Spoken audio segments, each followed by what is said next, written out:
With the prices of reserve list cards now entering lower levels that we have not seen in a decade, it might be time to take a look at some powerful Magic cards that you've always wanted to get your hands on. In today's video, we're going to be taking a look at one of these cards and discussing some of the reasons and opportunities that this card may hold for you and your collection.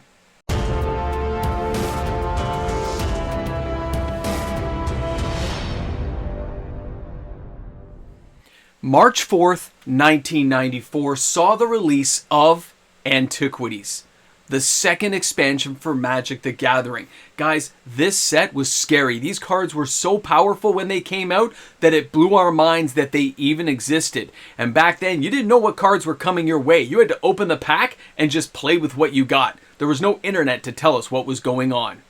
Welcome back, everyone. MTG Moxman here. Thanks again for hanging out with me on the channel today. And a reminder, guys, if you enjoy the Moxman, if you enjoy my content and you want to hang out more with me, all you got to do is hit that subscribe button, turn on your notification bells, new content every single day. And yes, I'm dedicating a whole video to this particular card today because it's one of those cards I just love to play with, and I think players forget how truly valuable this card is. We're talking today about the Candelabra of Tawnos. Now, if you guys have never seen this card before, let me share with you the glory that is this card. Now, here we have the Candelabra of Tawnos from Antiquities. This thing does have an average price tag of $893 US. The market price is $799 US, or €587.05 to get this card into your house. But back in 2021, when this thing spiked to $3,000 to $5,000, players lost their minds, and maybe already you're turned off by this video because the price tag is too insane. This card is too expensive, but don't worry, the Moxman has you covered because you can take a look at the Magus of the Candelabra. Now, the Magus of the Candelabra, guys, is the exact same card from Time Spiral, but as a creature type, okay? It still untaps X land and does crazy things for you at 1/1000th of the cost, so it's one of those cards you need to keep in mind. As a 1 casting cost green for a 1/2 human wizard, this thing untaps X lands just like the Candelabra, except for it's not an artifact. So if you need a cheaper option, remember, this card also exists, and you can save a lot of money and you can still get this card, so don't feel left out. Now let's jump back to the Candelabra. Now this is a mono artifact, which means you can only use it once per turn. But it does say it's 1 generic to cast, it's X to use it, you untap X separate lands. And it has a cute, those cool little quotes at the bottom, the flavor text. Tawnos learned quickly from Urza that utter simplicity often led to wondrous yet subtle utility. And that is just no better exercised or executed when we're looking at a card like Candelabra of Tawnos. This card is power incarnate when you know how to use it properly and execute it in the right way. Now, I've left both of these cards up here on the screen for you so you can view them at your leisure, and they will appear throughout this video, but let's talk about what these things do. When you look at the ability to untap lands, when we were in 1993-94 first experiencing these cards, the best combinations we came up with back in the day were using things like, well, of course, Mishra's Workshop, being able to tap for 3 colorless mana to get crazy artifacts going. But Wizards has given us better examples.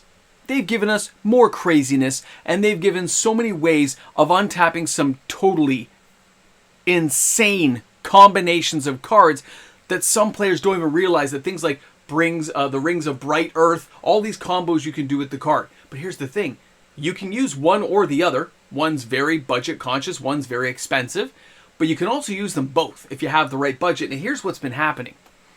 We've had a series of players trading in some very expensive modern cards and getting things like the Candelabra of Tawnos, because these copies you're seeing that I showed you on the screen, that's for a near mint copy. If I pop this bad boy up for you guys and I say, take a look at this card, you'll see that $893, that's near mint.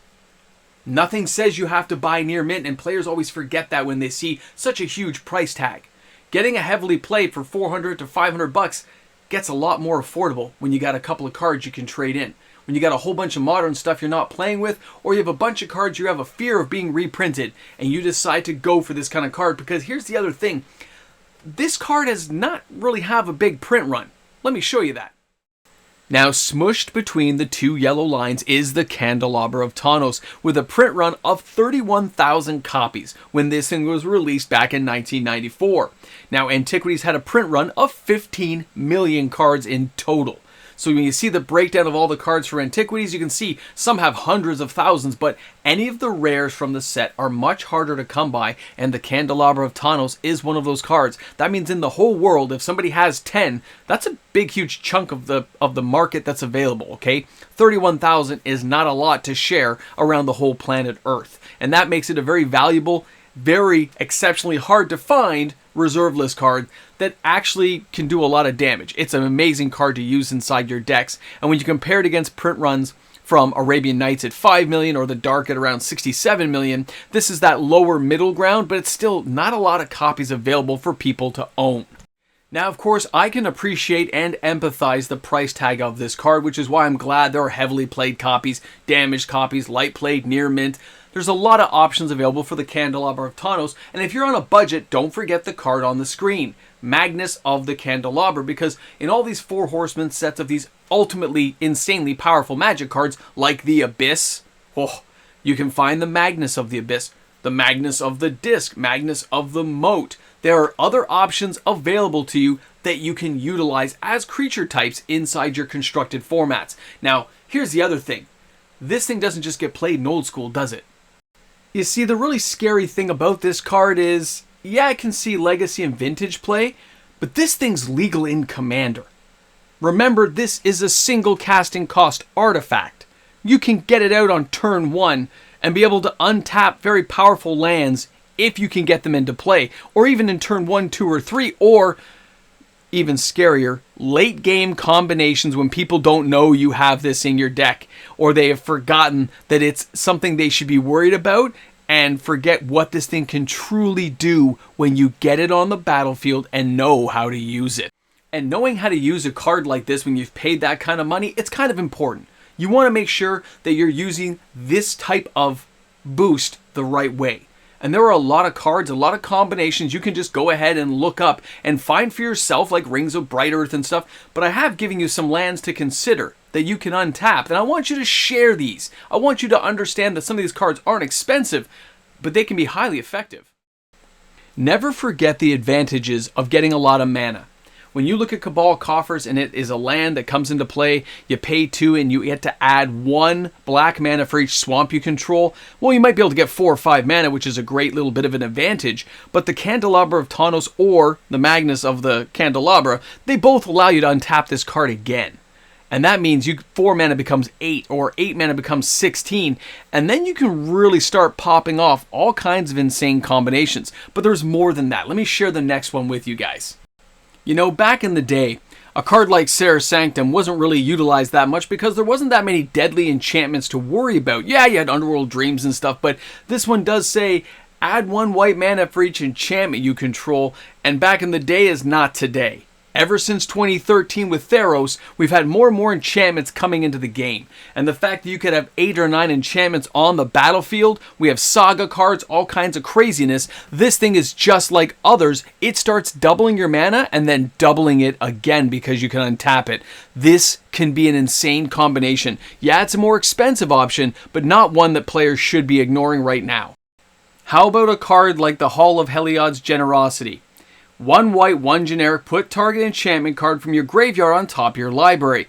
But why use it once when you can use it twice? If somebody used a board wipe to get rid of all kinds of your enchantments, being able to untap multiple times to put multiple cards that you want back, including saga cards, is insane. Again, not a real card you should be ignoring when you have a chance to combo it with the Candelabra. Now, where would this video be if we didn't bring up Lake of the Dead from Alliances?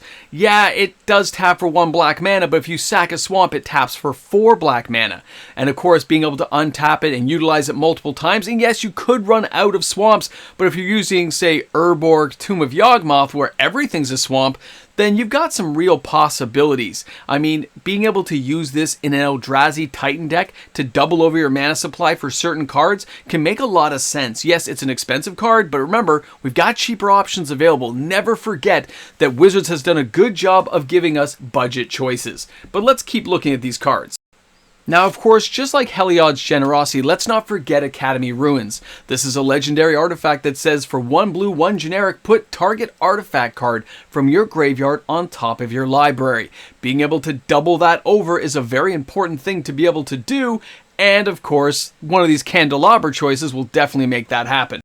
Because of the importance Wizards of the Coast places on the ability to use lands, and players know how important they are, you basically can't play without them, cards like Karn's Basin here, being able to proliferate multiple times in a turn, it just seems like such common sense, and the fact that Candelabra of Tawnos is a generic casting cost artifact means it fits into any deck. Yeah, you can use it with things even like Cabal Stronghold. Remember this card? Yeah. Cheap cards that can go with expensive cards because Wizards of the Coast doesn't really factor that in. But the fact that these can be played in multiple formats and it's legal in Commander, it makes you wonder why more people don't dive in. I mean, Lotus Veil, another reserve list card that's not very expensive.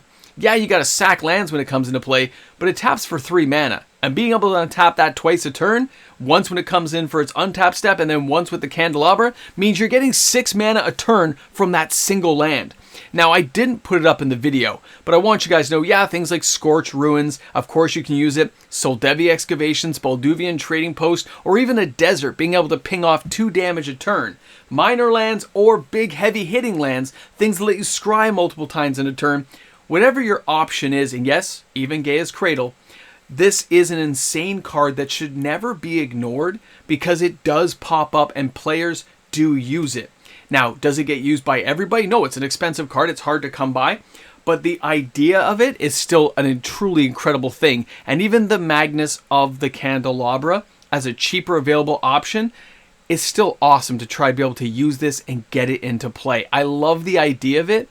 I love the idea that players kind of forget that it exists. And when you bring it out, they're kind of like, wow. And it fixes so many mana problems. Even when you just have 1 or 2 little errors, you can correct them. Now guys, let's talk about something here. There are so many powerful reserve list cards that are just underutilized or ignored, or new players don't even know about them, that this is one of those cards I really felt need to be brought to the forefront and reminded about how amazing this card can be. I remember using it back in the day with Mana Flares, and it seemed insane back then, and it's only gotten better because of the amount of unique lands, legendary creations from Wizards of the Coast that can now be added into deck construction. And with formats like Commander, fitting one in is even that much easier, and we know there's so many ways of getting artifacts onto the battlefield, so many ways of bringing your lands back, that this craziness can only continue to grow and get better with time. Creating unique combinations is so much fun. It's part of the game. It's part of the design that we love with this game. So I want to thank you guys for hanging around. Thanks for being here this late into the video and talking about the Candelabra of Tawnos. I hope you guys had fun here on the channel today. I look forward to seeing you all tomorrow for another video. Thanks for stopping in. This is MTG Moxman, and I'm going to go play some Magic right now. I'll see you later. A big shout out, a thank you to the fantastic patrons we have here on the channel supporting daily uploaded content that gets put up for YouTube. It's because of these patrons and YouTube membership members that this happens each and every day. To my patrons out there, thanks again for supporting the channel. Thanks for being here. I will see you guys tomorrow. Have a great day today. Welcome back to the Ramble Jamble. And just in case you guys were curious, I looked around. 401 does have 2 moderately played copies for $1,000 each Canadian, which is around, what, $800 US? Still pretty expensive, right? It's a little bit too expensive, and they have a 10% off if you've been a big shopper there like I am. So you're still looking at a lot of money, guys. It's not the cheapest card like the Magnus of the Candelabra, but it's still kind of crazy to think about. Was that what I wanted to talk about here at the Ramble Jamble? Yes, it was! Guys, it's an amazing card, and there's so many great reserve list cards out there that people forget exist that sometimes I just got to bring this stuff up, like Thrall Champion, like Soldevi Excavations. The Candelabra, when I bought it, was like a $40 card, okay, brand new, near mint, and that was back in 2007, because people ignored these cards and weren't really talking about them, alpha, beta stuff. They didn't care, okay? It's before things really started coming in vogue and becoming really big again. Now, back when I left the game, the card was about $80, so it actually had dropped in the time that I'd kind of forgotten about the card. But look where it's gone. In 2013, this thing was $250, and then it went all the way up to like 4,000 or 5,000 for BGS rated copies, and now it's come all the way back down. And if you take a look around and you do some trade-in with some cash, you can get cards like this really cheap. Comparatively speaking, of course. I mean, everyone's budget's different. But the idea that you used to never be, like, it was out of range at $3,000. That you're talking, that's massive amounts of money for almost anybody.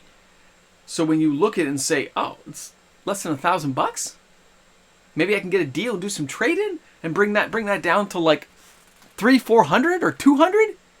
Crazy to think about, right? Anyway, that was the Ramble Jamble. That's me hanging out. You made it this far. You got to put a little bit of a, I don't know, what do we do with the can? No, forget all this. What are we talking about? We've got to make sure we put a boomstick in the comments section. The candelabra is great, but we got to put a boomstick. Come on.